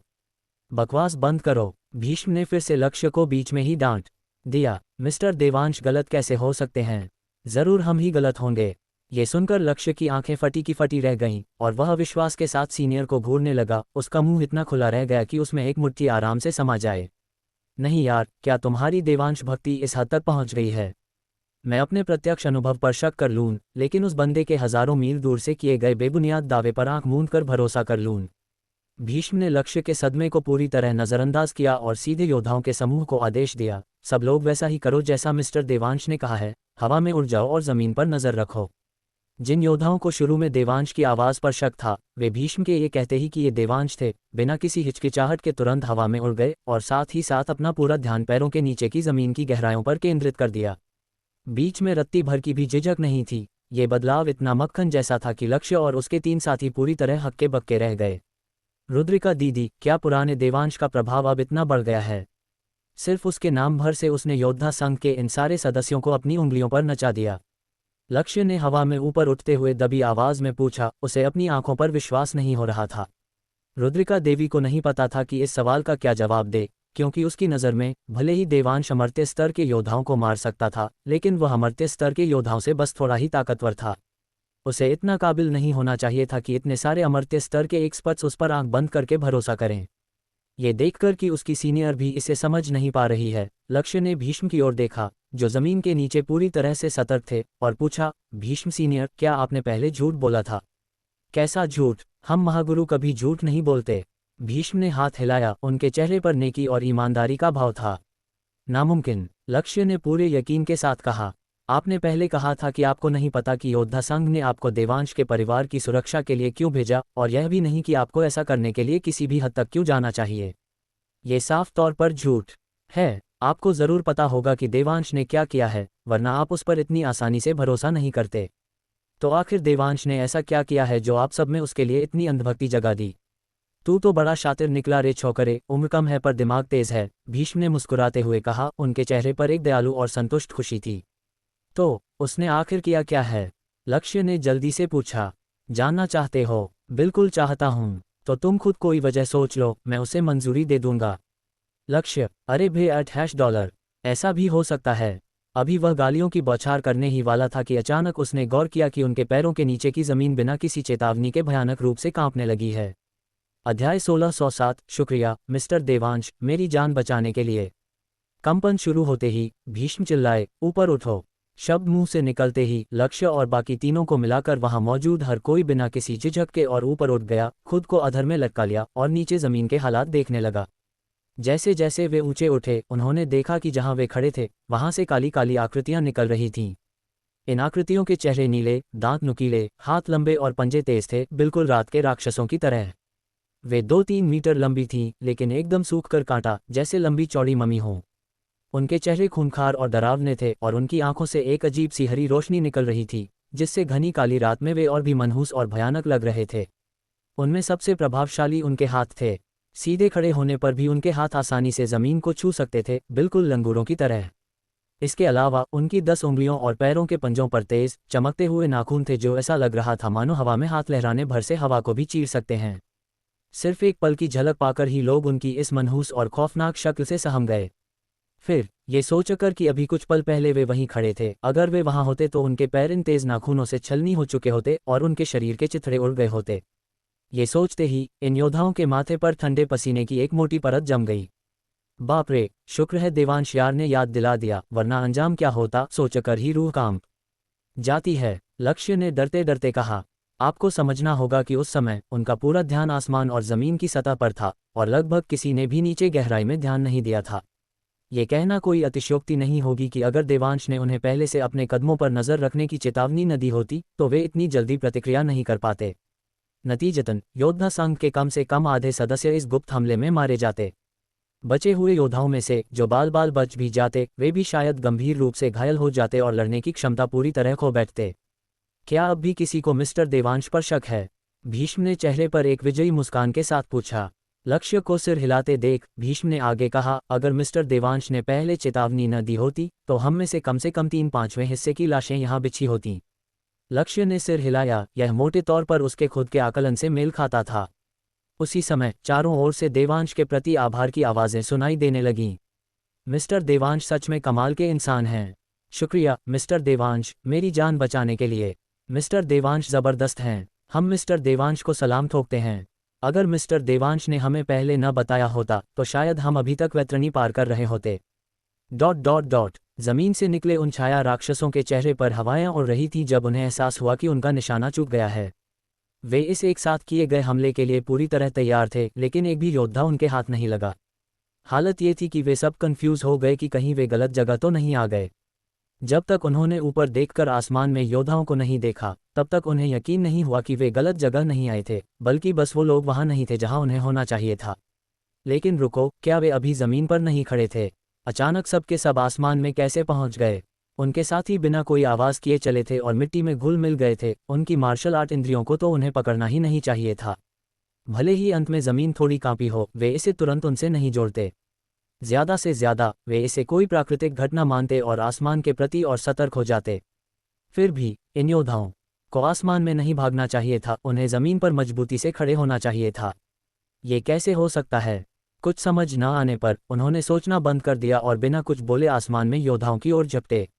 उनकी गति इतनी तेज थी कि जैसे हवा का कोई झोंका गुजर गया हो। नंगी आंखों से तो वे दिखाई भी नहीं दे रहे थे। गनीमत थी कि ये योद्धा तैयार थे, इसलिए जैसे ही काली परछाइयां उन पर झपटी, उन्होंने तुरंत प्रतिक्रिया की और उनसे निपटने की तैयारी कर ली। हालांकि काली परछाइयां अविश्वसनीय रूप से तेज थीं, लेकिन योद्धा भी कम नहीं थे। उन्होंने या तो सीधे चकमा दिया, या जो समय पर चकमा नहीं दे पाए, उन्होंने छाया राक्षसों से आमने सामने भिड़ने का फैसला किया, और देखते ही देखते लड़ाई बेहद भीषण हो गई। सामने मची अफरा-तफरी को देखकर लक्ष्य और उसके साथी एक बार फिर हक्के बक्के रह गए। वे जानते थे कि देवांश कमाल का है, लेकिन उन्होंने कभी उम्मीद नहीं की थी कि वह इतना कमाल का होगा। वह वास्तव में दुश्मन की चाल को पहले ही भांप सकता था। जीनियस क्या है? जीनियस वह है जो, जब बाकी सब सच को देखने में असमर्थ हों, तो बस एक नज़र में सच को आसानी से पहचान ले और पहली ही बार में उसका तोड़ भी ढूंढ निकाले। इसके अलावा चाहे कितने भी अमर्त्य स्तर के योद्धा उस पर सवाल उठाएं, अंत में यही साबित होगा कि ये योद्धा कितने हास्यास्पद हैं और वह कितना सही है। रुद्रिका दीदी, आखिर उस देवांश यार ने सही अंदाज़ा कैसे लगाया? लक्ष्य ने रुद्रिका से एक उलझन भरी नज़र के साथ पूछा, जब उसने अपनी ओर आ रही एक काली परछाई को मुंह से उड़ा दिया। उसने अभी ज़मीन चेक की थी और उसे कुछ भी अजीब नहीं मिला था। जिस समय ये छाया राक्षस ज़मीन से निकले, उस समय वे ज़मीन के नीचे 10 मीटर से ज़्यादा गहरे नहीं रहे होंगे। मेरी मार्शल आर्ट इंद्रियां उस क्षेत्र का पता लगाने में पूरी तरह सक्षम थीं, तो मुझे ये क्यों नहीं मिला? क्या ये राक्षस योद्धाओं की इंद्रियों को चकमा दे सकते हैं? लक्ष्य ने मन ही मन सोचा, पूरी तरह से हैरान। हालांकि रुद्रिका दो काली आकृतियों के हमले के नीचे संघर्ष कर रही थी और उसके पास लक्ष्य को जवाब देने का समय नहीं था। ये देखकर लक्ष्य तुरंत मदद के लिए दौड़ पड़ा। हालांकि ये छाया राक्षस अविश्वसनीय रूप से तेज और ताकतवर थे। उनका हर मुक्का ध्वनि की गति को तोड़ सकता था, जो उन्हें वास्तव में भयानक बनाता था, लेकिन वे अभी भी लक्ष्य के सामने नहीं टिक सकते थे। लक्ष्य ने जल्दी ही उनसे निपट लिया। रुद्रिका को बचाने के बाद लक्ष्य ने माथे पर शिकन लाते हुए पूछा, दीदी, क्या इन चीज़ों से निपटना मुश्किल है? वह कोई हवाबाजी नहीं कर रहा था, वह सच में इन छाया आकृतियों की असली ताकत जानना चाहता था। उसकी नज़र में छाया आकृतियों को बस कुछ मुक्कों में निपटाया जा सकता था, जिससे उनकी असली ताकत का पता लगाना मुश्किल था।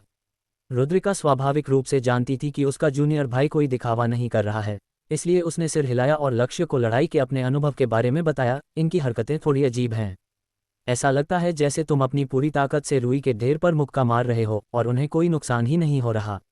1 मिनट रुको, मैं कोशिश करता हूँ, लक्ष्य ने कहा, अपनी मुट्ठी उठाए और सबसे नज़दीकी काली आकृति यक्ष की ओर दे मारी। लक्ष्य के पिछले अनुभव के आधार पर वह जानता था कि छाया राक्षस चाहे कितना भी मुसीबत क्यों न हो, उसका मुक्का उसे जरूर लड़खड़ा देगा और फिर वह कुछ और मुक्कों के साथ उसका काम तमाम कर सकता है। हालांकि इस बार कुछ अप्रत्याशित हुआ। लक्ष्य ने उस बंदे की पीठ पर एक सटीक मुक्का मारा, लेकिन वह बंदा स्थिर खड़ा रहा, बिल्कुल अचल। और उस काले छायादार यक्ष के शरीर पर इस मुक्के की चोट लगने के बाद चक्करदार लहरें उठने लगीं। जिस पर लक्ष्य ने उन लहरों को देखा, वह सन्न रह गया। क्या ये वही है? अध्याय 1608। उन्होंने मरने तक लड़ने की ठानी थी, 1 इंच भी पीछे नहीं हटेंगे। बल विघटन। जिस पर लक्ष्य ने उन लहरों को देखा, उसके दिमाग में 2 शब्द आए। उसने इस तरह की लहरें पहले देवांश द्वारा बनाए गए चक्रव्यूह में देखी थी, इसलिए उस पर इसका गहरा असर पड़ा था। लेकिन उसे ये देखकर हैरानी हुई कि उस राक्षस के शरीर पर भी वैसा ही जादुई चक्र था, जिसने उस पर डाले गए बल को पूरी तरह से हटा दिया और इस तरह उसकी रक्षा की। लक्ष्य पहले सोचता था कि देवांश का इस चाल का इस्तेमाल करना बहुत कूल और धांसू तरीका है, लेकिन अब जब वह देखता है कि इन राक्षसों के पास भी यह चीज़ है, तो उसका मन कर रहा था कि इन सालों को अपने नंगे हाथों से फाड़ दे। हालांकि ये वह नहीं था जिसने लक्ष्य को सबसे ज़्यादा चौंकाया। सबसे ज़्यादा हैरानी उसे इस बात से हुई कि छाया यक्ष को मुक्का मारने के बाद सामने वाला उसकी उम्मीद के मुताबिक लड़खड़ाया नहीं। इसके बजाय वह अपनी जगह पर मजबूती से खड़ा रहा, मानो लक्ष्य के मुक्के का उस पर रत्ती भर भी असर न हुआ हो। इसके विपरीत लक्ष्य को खुद ऐसा महसूस हुआ जैसे उसकी मुट्ठी किसी अभेद्य विशाल पहाड़ से टकरा गई हो और झटके से उसकी मुट्ठी और बांह सुन्न पड़ गई थी। ये कैसे हो सकता है? उसने अभी कुछ पल पहले ही कई राक्षसों को आसानी से कुचल दिया था, अब ऐसा कैसे? लक्ष्य अपने सामने खड़ी काली आकृति को घूर रहा था, उसका चेहरा अविश्वास से भरा था, वह ख्यालों में खो गया। और सबसे बड़ी बात, यह मेरी दीदी के उस वर्णन से बिल्कुल अलग है कि रुई पर मुक्का मारना, जो कि वास्तव में अजीब है। जब लक्ष्य ने इस समस्या का पता लगाया, तो अमर्त्य स्तर के अन्य योद्धाओं ने भी इस पर गौर किया और उन सभी को लगा कि उनके सामने मौजूद काला छाया यक्ष पिछले वालों की तुलना में मारना बहुत मुश्किल था। लेकिन वे सब बिल्कुल एक जैसे दिखते हैं और उनके विकसित होने का कोई संकेत नहीं है, तो वे मारने में कठिन और कठिन क्यों होते जा रहे हैं?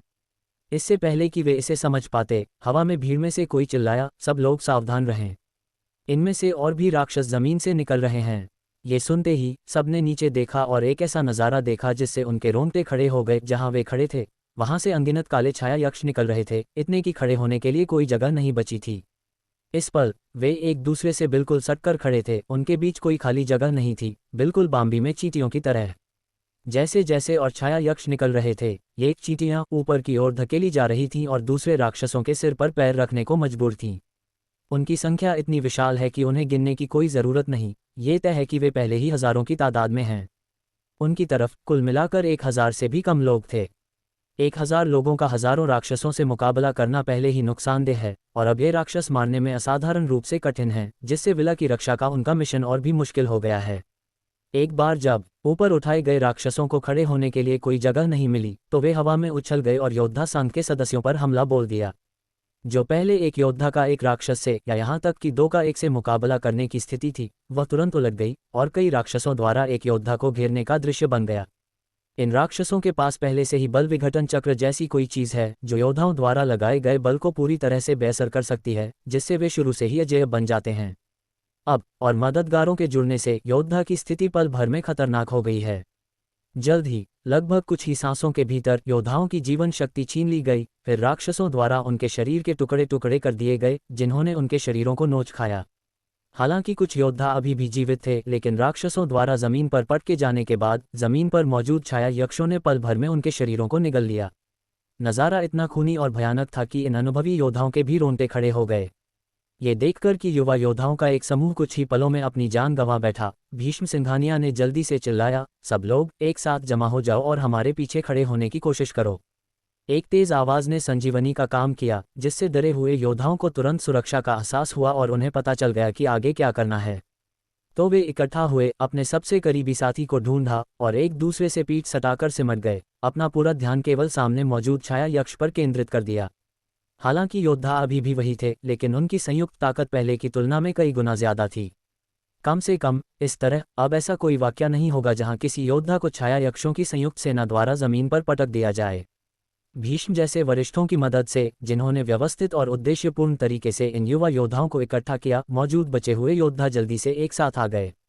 इस पल बुजुर्गों ने हवा में अपने शरीरों से एक विशाल गोलाकार दीवार बना ली, जिसमें सभी युवा पीढ़ी को सुरक्षित कर लिया गया, जबकि वे खुद लगातार शक्तिशाली होते जा रहे छाया राक्षसों का सामना कर रहे थे। हालांकि लक्ष्य कोई बुजुर्ग नहीं था, लेकिन उसके पास अमर्त्य स्तर की साधना थी, इसलिए वह भी इस समय दीवार का हिस्सा था और वह भीष्म से लगभग 10 फीट की दूरी पर खड़ा था। ये दूरी उनके द्वारा नियंत्रित की जा सकने वाली सबसे बेहतरीन आक्रमण सीमा है, इससे थोड़ा भी आगे और उनके टूटने का खतरा है। इसलिए ये गोलाकार दीवार, जिसमें अमर्त्य स्तर के शक्तिशाली लोगों का हर जोड़ा 3.3 मीटर की दूरी से अलग होता है, दूर से एक विशाल फुटबॉल जैसा दिखता है। हालांकि जबकि फुटबॉल खुद खोखला होता है, इस फुटबॉल का अंदरूनी हिस्सा ठोस है। गोलाकार दीवार अभी पूरी ही हुई थी कि उन छाया यक्षों ने चक्रव्यूह को काटना शुरू कर दिया। वे एक के बाद एक आगे बढ़े, हर कोई मानो अंधाधुंध दीवार से टकराता हुआ। भले ही दीवार बनाने वाले अमर्त्य योद्धा दुश्मन के हमलों से बच सकते थे, लेकिन वे सभी अपनी जगह पर जमे रहे, 1 इंच भी पीछे नहीं हटे या 1 इंच भी नहीं डिगे, क्योंकि वे अपने पीछे अन्य योद्धाओं की रक्षा कर रहे थे। वे बस दुश्मन से आमने सामने भिड़ गए। हालांकि दुश्मन की शारीरिक स्थिति स्पष्ट रूप से इन अमर्त्य स्तर के योद्धाओं की तुलना में बहुत मजबूत थी। भीषण आदान प्रदान के बाद योद्धाओं के मुंह के कोनों से खून बह रहा था और वे गंभीर रूप से घायल थे। हालांकि उन्होंने काफी छाया यक्षों को मार गिराया, लेकिन उनकी संख्या बहुत ज्यादा थी। वे एक लहर को रोकते तो दूसरी लहर आ धमकती, मानो वे कभी खत्म ही नहीं होंगे, जिससे अमर्त्य योद्धाओं को सांस लेने का भी मौका नहीं मिल रहा था। उपदूत भीष्म, चलिए घेरा तोड़ते हैं। हमारी रक्षा करना बंद करें, हमें बाहर जाने दें और इन जानवरों से लड़ने दें। हाँ उपदूत भीष्म, ऐसा करके आप अपने ही पैर बांध रहे हैं। आपकी ताकत पहले ही काफी कम हो गई है, तो आप उन राक्षसों से कैसे निपटेंगे? योद्धा होने के नाते हम अपने पूर्वजों के पंखों के नीचे दुबकने के बजाय युद्ध के मैदान में मरना पसंद करेंगे। योद्धा संघ के लिए मौत एक सम्मान है। मारो ... इस आदमी की ललकार के साथ योद्धा अब अपने वरिष्ठों के पीछे नहीं छिपे, बल्कि उनके बीच से बाहर निकल आए, मौत की कामना लिए छाया यक्षों के समूह की ओर दौड़ पड़े। भीष्म और अन्य उन्हें रोकना चाहते थे, लेकिन वे भी राक्षसों के साथ उलझे हुए थे और फिलहाल अपने हाथ खाली नहीं कर सकते थे। अगर वे उन्हें रोकना भी चाहते तो नहीं रोक सकते थे। वे स्पष्ट रूप से इच्छुक थे लेकिन असमर्थ थे। उपदूत भीष्म, वो राक्षस मिस्टर देवांश के घर की ओर दौड़ रहे हैं। युद्ध की अराजकता के बीच किसी ने दहशत में चिल्लाया। ये सुनते ही सबने नीचे देखा और अनगिनत राक्षसों को आवासीय क्षेत्र में विला की ओर सिर के बल भागते देखा। ये नज़ारा देखकर सबके रोंगटे खड़े हो गए। वे अब किसी और चीज़ की परवाह नहीं कर सकते थे और युद्ध के मैदान से बाहर कूद गए, पूरी रफ्तार से आगे बढ़े। वे जमीन पर उतरे और अपने शरीरों को दीवार की तरह इस्तेमाल करते हुए खुद को जमीन में गाड़ दिया।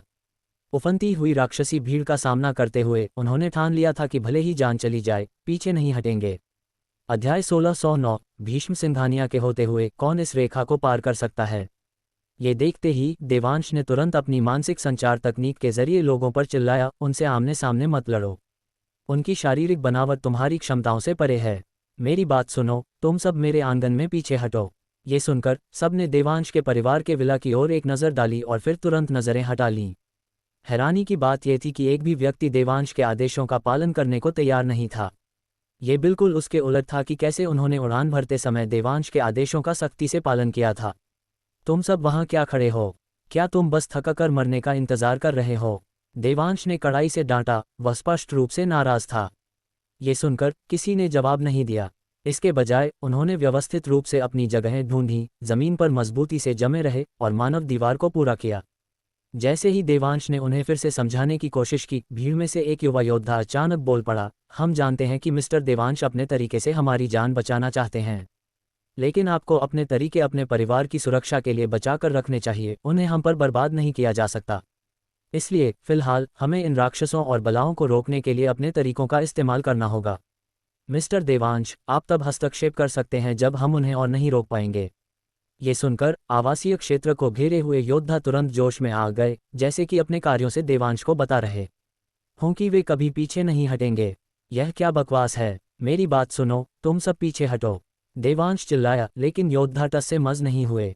जिस व्यक्ति ने पहले बात की थी उसने शांति से जवाब दिया, हम जानते हैं कि मिस्टर देवांश ये हमारी भलाई के लिए कर रहे हैं, लेकिन मरने तक लड़ना ही हमारे योद्धा संघ का सिद्धांत है। उद्धरण चिन्ह ... उद्धरण चिन्ह। ये सुनकर देवांश का खून तुरंत खौल उठा। वह उन्हें फिर से समझाने की कोशिश करना चाहता था, लेकिन राक्षसों का सब्र पहले ही जवाब दे चुका था। विला की ओर दौड़ रहे राक्षस योद्धाओं के समूह की हरकतें देखकर पूरी तरह से आग बबूला हो गए थे। इस पल उन सब ने अपने मुंह चौड़े खोल दिए, योद्धाओं के समूह पर आसमान को चीर देने वाली दहाड़ें मारते हुए।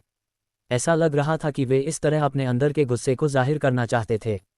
असल में उनके जैसी महान प्रजाति का बाहर आना और तुम्हें मारना ही तुम पर एक एहसान था, लेकिन शुक्रगुजार होने के बजाय तुमने वास्तव में हमारी प्रगति में बाधा डालने की कोशिश की। तुम किस तरह के अज्ञानी और नीच जीव हो? दुनिया के संसाधनों की बर्बादी है तुम्हें जिंदा रखना अगर तुम घुटने टेकने और पूजा करने का सबसे बुनियादी शिष्टाचार भी नहीं समझते। बेहतर होगा कि तुम्हें जल्द से जल्द नरक भेज दिया जाए। लेकिन उनकी हिस्टेरिकल दहाड़ें योद्धा संघ के योद्धाओं की नज़र में उन पर दांत दिखा रहे एक रखवाली कुत्ते जैसी लग रही थीं। तुम जानवरों के झुंड, तुम्हारे लिए जिंदा रहना ही एक बहुत बड़ी नेमत है। अब तुम मुड़कर अपने मालिकों पर दांत और पंजे दिखाने की जुर्रत कर रहे हो। तुम हद पार कर चुके हो। हम तुम्हारी जान कैसे बख्श सकते हैं? इसलिए वे सब गुस्से से भर गए, चाहते थे कि उन्हें मार डालें और अपनी शराब के साथ नाश्ता बना लें। एक तरफ लगातार हमला करती राक्षसों की सेना थी और दूसरी तरफ संघ के मार्शल आर्ट उस्ताद जो मरने तक लड़ने को तैयार थे, दोनों एक दूसरे को मारने पर आमादा।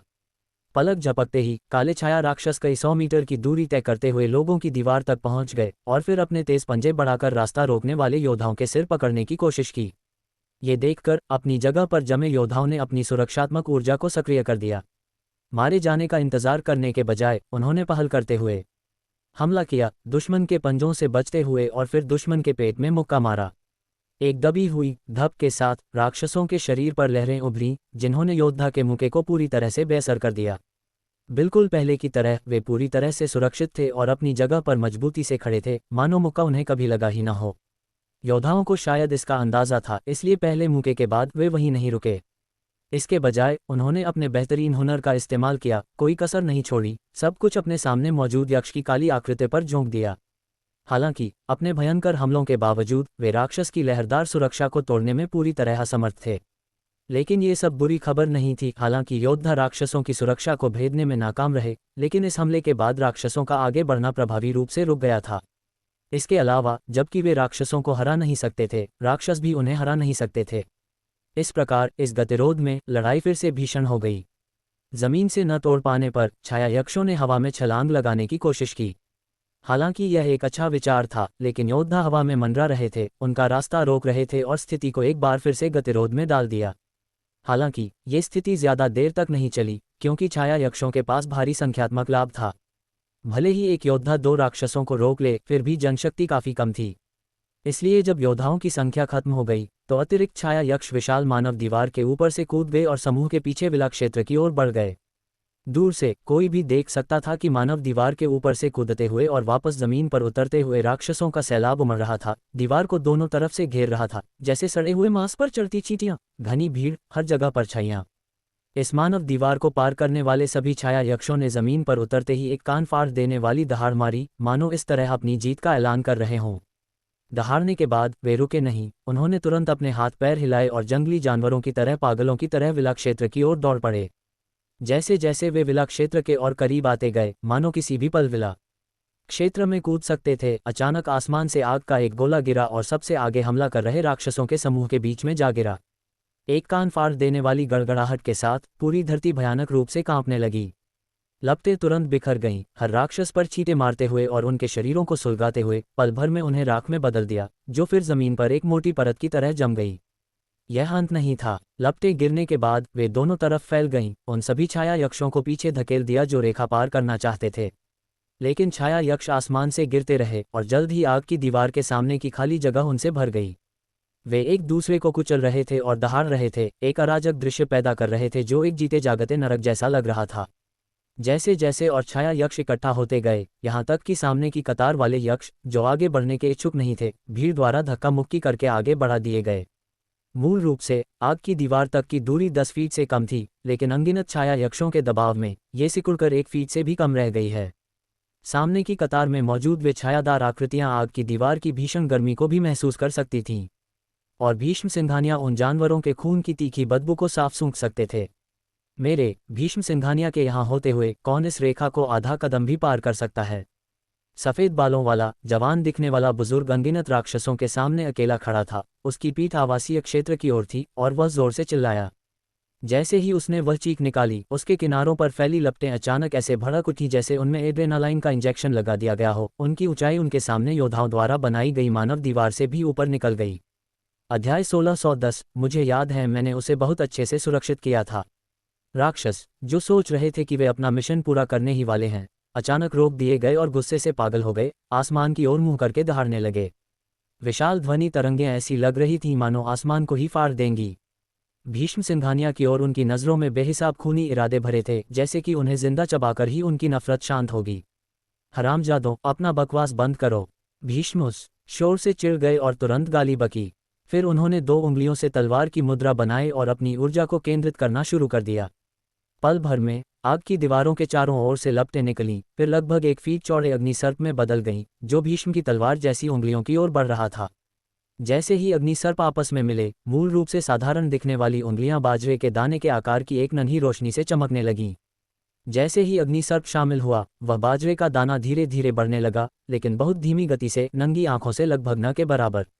लेकिन इसकी चमक अविश्वसनीय गति से बढ़ रही थी। बस कुछ ही सांसों में वह एक किरण अतुलनीय रूप से चमकदार गर्मी में बदल गई। यहाँ तक कि दूर से एक नज़र डालना ही यह स्पष्ट रूप से महसूस करने के लिए काफ़ी था कि इसके भीतर कितनी भयानक ऊर्जा समाई होगी। अभी भी चिल्ला रहे हो? क्या तुम्हें सच में लगता है कि तुम्हारे दादाजी के पास कोई चाल नहीं बची? भीष्म चिल्लाए, अपने बाएं पैर से एक छोटा कदम आगे बढ़ाया, फिर अपना दाहिना हाथ वापस खींचा और अपनी तलवार जैसी उंगलियों को सामने बढ़ती राक्षसों की भीड़ पर तेजी से तान दिया। धड़ाम! उस नन्ही उंगली से दर्जनों फीट चौड़ा एक अग्नि अजगर तुरंत बाहर निकला, दहाड़ते हुए और छाया यक्षों की ओर बढ़ते हुए। हवा का सामना करते ही अग्नि अजगर बड़ा हो गया। बस कुछ ही मीटर में ये 100 मीटर मोटा हो गया था और पल भर में इसने लगातार इकट्ठा हो रहे छाया यक्षों को निगल लिया।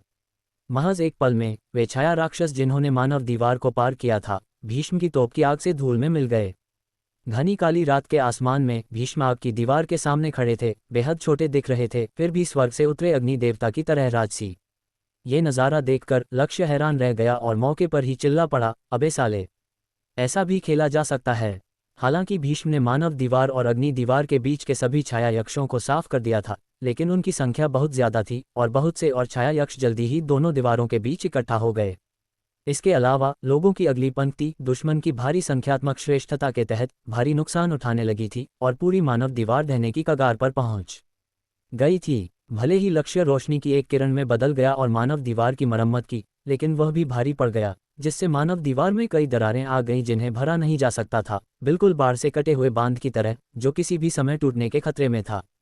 भीष्म की चाल देखने के बाद लक्ष्य को जैसे कोई ज्ञान प्राप्त हुआ।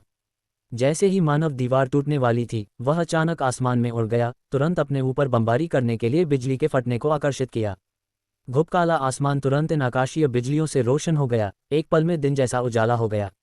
लक्ष्य ने चकमा नहीं दिया, बल्कि आकाशीय बिजली को प्राप्त करने के लिए अपने शरीर को एक माध्यम के रूप में इस्तेमाल किया और फिर एक बार फिर तेज गति से जमीन की ओर दौड़ पड़ा। उसके पीछे बिजली की कड़कड़ाहट लगातार उसका पीछा कर रही थी। दूर से लक्ष्य एक त्वरित चालक जैसा लग रहा था, सभी बिजलियों को अपनी ओर खींच रहा था, चारों ओर चिंगारी और चमक के साथ एक शानदार नज़ारा बना रहा था। रास्ते से हट जाओ, लक्ष्य ने हवा से चिल्लाया, जिससे वहां मौजूद हर कोई ऊपर देखने लगा।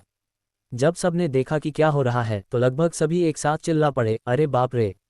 बिना किसी देरी के वे तुरंत युद्ध के मैदान से अलग हो गए और भीष्म की दिशा में दौड़ पड़े। उन्हें यकीन नहीं था कि वे आकाशीय बिजली की बची हुई शक्ति को झेल पाएंगे या नहीं, लेकिन उन्हें विश्वास था कि उपदूत भीष्म ऐसा कर सकते हैं। वे अभी ज्यादा दूर नहीं गए थे कि लक्ष्य कान फाड़ देने वाली गड़गड़ाहट के साथ आसमान से बिजली नीचे ले आया। धड़ाम! विशाल विस्फोट की आवाज़ ऐसी थी मानो पूरी धरती दो टुकड़ों में बंट जाएगी। यहाँ तक कि जो योद्धा बड़ी बड़ी चीजें देखने के आदी थे, उन्हें भी यह आवाज़ सुनने के बाद लगा कि दुनिया का अंत करीब है। गनीमत थी कि छाया यक्ष काफ़ी थे और उनका ढेर काफ़ी मोटा था, इसलिए बिजली जमीन से टकराने से पहले ही पूरी तरह से छाया यक्षों द्वारा सोख ली गई। अनगिनत छाया यक्ष बिजली में जलकर खाक हो गए। यहाँ तक कि कुछ छाया यक्ष जो पीछा करने वाले योद्धाओं ने शुरू में विस्फोट से बचा लिए थे, वे सभी उस अमानवीय लक्ष्य द्वारा बिजली से राख कर दिए गए, जो आकाशीय बिजली का एक हिस्सा लेकर उनके पीछे दौड़ा था। हालांकि इस हमले से छाया यक्षों को काफ़ी नुकसान हुआ, लेकिन दूर के राक्षसों को कोई बड़ा नुकसान नहीं हुआ। इसके विपरीत अपने साथियों को मरता देख वे और भी खूंखार हो गए। हालांकि हमला प्रभावी था, लेकिन इस समय लक्ष्य की हालत अच्छी नहीं थी। उसने आकाशीय बिजली के आखिरी हिस्से को ढोया, लगातार छाया राक्षसों को राख में बदल दिया। वह पूरी तरह थक चुका था और सुरक्षित उतरने की उसमें कोई ताकत नहीं बची थी। इसके बजाय उसने अपने शरीर को फेंके गए बास्केटबॉल की तरह जमीन पर लुढ़कने दिया, कई बार उछलने के बाद आखिरकार रुक गया और लेट गया। इस पल बिजली गिरने से उसके कपड़े तार तार हो गए थे। अगर उसने अपने नाजुक अंगों को बचाने की पूरी कोशिश न की होती तो शायद वह सेंसर हो गया होता। हर कोई साफ देख सकता था कि उसकी नंगी त्वचा बिजली से झुलसकर काली पड़ गई थी। उस जले हुए कोयले जैसी खाल में कई दरारें थीं, जिनसे अंदर की सफ़ेद हड्डियां साफ दिखाई दे रही थीं, जो गहरे काले कोयले के साथ एक भयानक कंट्रास्ट बना रही थीं। ये नज़ारा देखने वाले हर शख्स को दुख का एक झटका लगा। कुछ ज़्यादा भावुक महिला योद्धाओं की आंखें तो लाल हो गईं, उनकी आंखों में आंसू छलक आए। रुद्रिका सबसे पहले आगे बढ़ी। इस तथ्य को नज़रअंदाज करते हुए कि लक्ष्य का शरीर अभी भी जल रहा था, उसने हाथ बढ़ाया और उसकी कलाई पर रख दिया, फिर जबरदस्ती अपनी बची खुची सच्ची ऊर्जा लक्ष्य के शरीर में डाल दी। नैना सिंधिया और बाबा कालभैरव ने भी बारीकी से पीछा किया, अपनी हथेलियां बढ़ाईं और उन्हें लक्ष्य की अभी भी जलती हुई झुलसी हुई त्वचा पर रख दिया, अपनी सच्ची ऊर्जा उसे देना शुरू कर दिया। जैसे ही यह सच्ची ऊर्जा अंदर गई, लक्ष्य, जो गिरने से सुन्न हो गया था, जल्दी ही होश में आ गया। जागते ही उसने सबसे पहली बात रुद्रिका से पूछी, रुद्रिका दीदी, क्या मैं अभी धांसू लग रहा था? ये सुनकर रुद्रिका ने सहजता से अपना हाथ उठाया। वह लक्ष्य के सिर पर थप्पड़ मारना चाहती थी। हालांकि उसका चेहरा देखकर उसे ममता का एक झटका लगा और उसने अपनी ताकत वापस खींच ली। इसके बजाय उसने धीरे से उसका सिर सहलाया और पहली बार सकारात्मक रूप से सिर हिलाया। धांसू, बिल्कुल धांसू। ये सुनकर लक्ष्य ने असहनीय दर्द सहते हुए अपना सिर हल्का सा हिलाया। वो धमाके में फटा तो नहीं ना? मुझे याद है, मैंने उसे बहुत अच्छे से सुरक्षित किया था।